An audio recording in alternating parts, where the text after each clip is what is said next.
Go ahead. All right, here we are. We're putting LED door sill in a 2003 Ford Ranger. All right. This is my way of doing it. There's other ways to do it as well, but my way of doing it, and thanks to having a donor vehicle, I was able to prep a new door strip to make the door sill fit better. You need a flat surface. Unfortunately, the Rangers, as you can see, have a very unflat surface. There's other ways to do it, probably. Cut it, put it right on the metal, maybe, I don't know. That's up to your decision. My way of doing it was to grind it all off, make it smooth, paint it up, and I'll install it that way. Now here we go. I need the camera for a second. I will show you what I've done so far. I've already taken part of it apart and done all the preliminary wiring. Under here, if I can find my flashlight, is where I made my wiring connections. You find the wires way up in here, which is very difficult to get to, tight spot. Have to pull the parking brake, the knee kicker, and plastic bezel on top of that to gain access to it. Once that's done, then I found that this is one of the grounds that goes to the door trigger. You don't want to connect there. You find the yellow wire with the black stripe, which is on the other side of the door switch.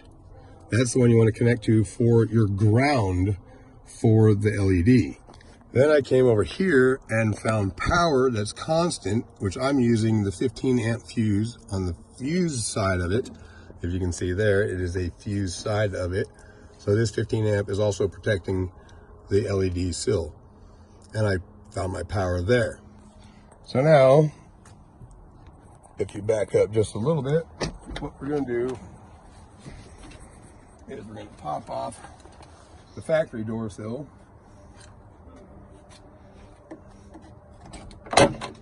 which comes up pretty easy.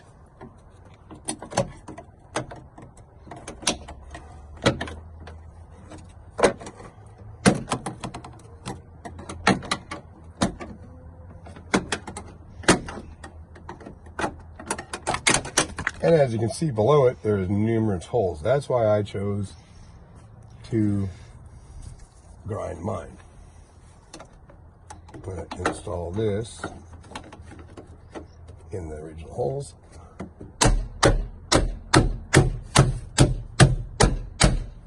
Snap it down tight. The LED will fit directly in there. I added some more insulation on this, and I'm also going to add some insulation, which is heat shrink, to those connectors, being it's four-wheel drive and in Alaska. We get lots of water. As you'll see when I pull my door sill up, there is a little bit of rust in there. I'm going to run the wire gently through there. Position it. Make my connection.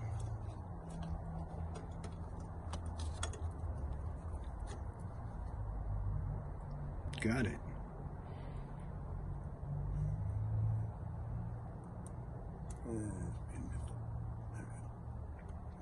That way. And then I'm also going to pull this heat shrink over top of that connector, and I'm going to shrink it.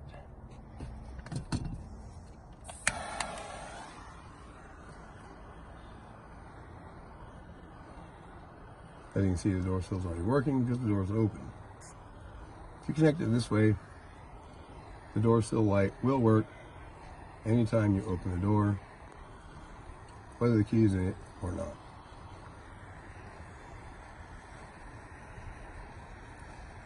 This heat shrink here will protect my connectors from getting corroded from the amount of water we get off our snowy shoes here in Alaska.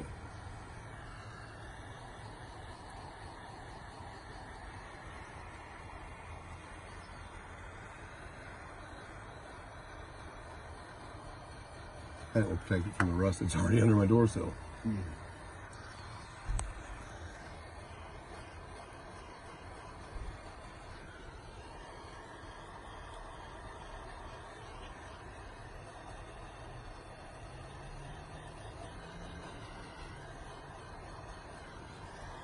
I also had to add a little extra extension wire to it because the factory wiring that comes with it is not quite enough. Looks close. You can extend it with speaker wire or any other wire. I just happen to have some insulated, dual insulated wiring that worked really good for my application, being a four-wheel drive truck and located here in Alaska. Tuck that wiring nice and neat. I'm going to pull the self-adhesive tape strip off if it wants to cooperate.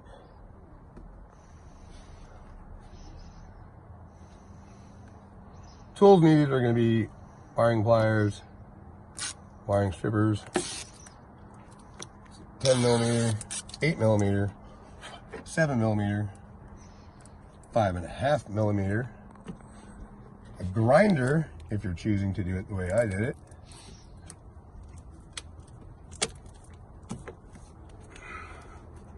some heat shrink butt connectors,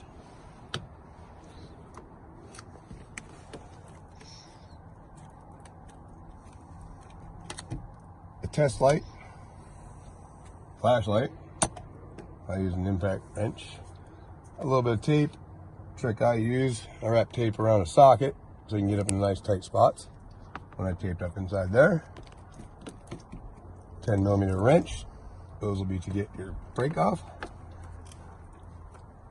Your owner's manual, if you have one, to know what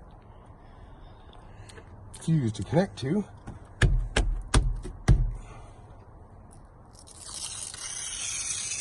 And there it is. Beautiful. Look at that. And nice. It's getting there. We'll tuck this seal back together. Yeah, you most likely want to have a fire extinguisher in your way. It might make it a little bit easier. I happen to carry one in my truck because I can't run around a lot here in town.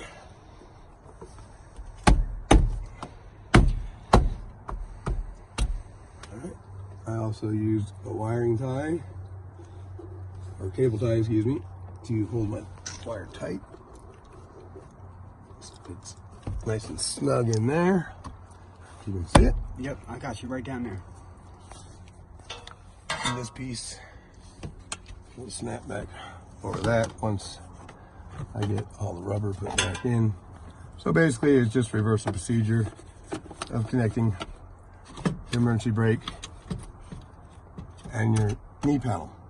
And if you stay tuned, I will show a couple more pictures of how that all goes back together. Thank you for your time, and I hope you enjoy your LED door sill.